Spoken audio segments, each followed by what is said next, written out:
আসসালামু আলাইকুম। আপনারা আজকে সকাল থেকে অপেক্ষা করছেন যে আজকে একটা অত্যন্ত গুরুত্বপূর্ণ সভা অনুষ্ঠিত হয়েছে। আমাদের ইসলামী আন্দোলন বাংলাদেশ এর প্রধান আমির সাহেবের সঙ্গে, রেজাল কর্মী সাহেবের সঙ্গে এবং আমাদের বিএনপির মধ্যে আমি মির্জা ফখরুল ইসলাম আলমগীর আমরা আলোচনা করেছি। এই আলোচনার যে আমরা মোটামুটি একমত হয়েছি যে বিষয়গুলোতে, এই বিষয়গুলো আমি আপনাদেরকে পড়ে শোনাচ্ছি। আধিপত্যবাদ, সম্প্রসারণবাদ ও সাম্রাজ্যবাদ, মুক্ত, স্বাধীন, সার্বভৌম, টেকসই গণতান্ত্রিক কল্যাণমূলক রাষ্ট্র গঠনে জাতীয় ঐক্য গড়ে তোলা, দুর্নীতিবাদ, সন্ত্রাসী, খুনি ও টাকা পাচারের কাছে দ্রুত বিচারের আওতায় এনে দৃষ্টান্তমূলক শাস্তির ব্যবস্থা করা, ভোটাধিকার সহ সকল মানবাধিকার রক্ষায় জাতীয় ঐক্যমত গড়ে তোলা, ন্যূনতম প্রয়োজনীয় সংস্কার শেষ করে দ্রুত সময়ের মধ্যে সুষ্ঠু গ্রহণযোগ্য নির্বাচনের ব্যবস্থা করা, দ্রব্যমূল্যের ঊর্ধ্বগতি রোধ এবং সকল অধিকার বঞ্চিত মানুষের অধিকার প্রতিষ্ঠা করা, আইন শৃঙ্খলা স্বাভাবিক করে নিয়ে আসার ব্যবস্থা করা, আওয়ামী ফ্যাসিবাদ বিরোধী সকল শক্তি দেশ পুনর্গঠনে ঐক্যবদ্ধভাবে কাজ করবে।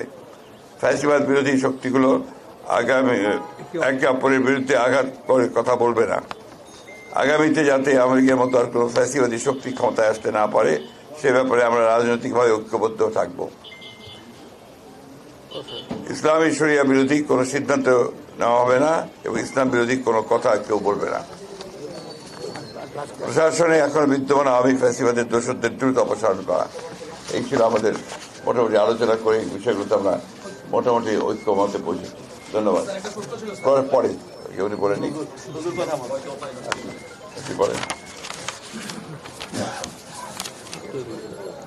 আলহামদুলিল্লাহ, আপনারা তো ব্যাপারটা আলহামদুলিল্লাহ দেখেছেন। আমাদের সম্মানিত বিএনপির মহাসচিব তিনি আমাদের ঐক্যমতে যে আলোচনা হয়েছে সেটা আপনাদের সামনে সুন্দরভাবে উপস্থাপন করেছেন।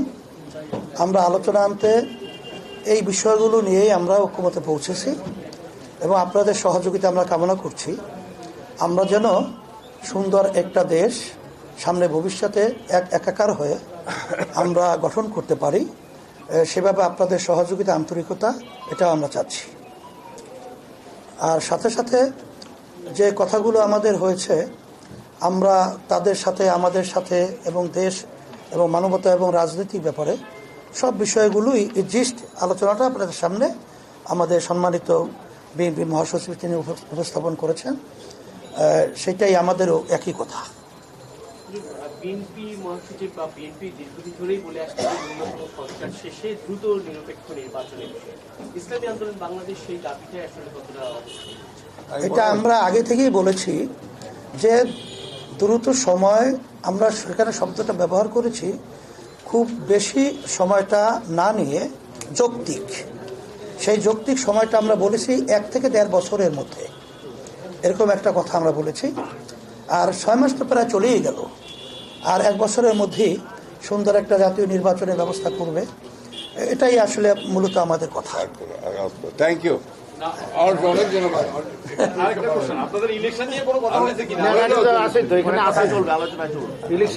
আলোচনা ধারাবাহিকভাবে আরো চলতে থাকবে। হ্যাঁ, ঠিক আছে, আলোচনা চলবে ইনশাআল্লাহ। শুকরিয়া।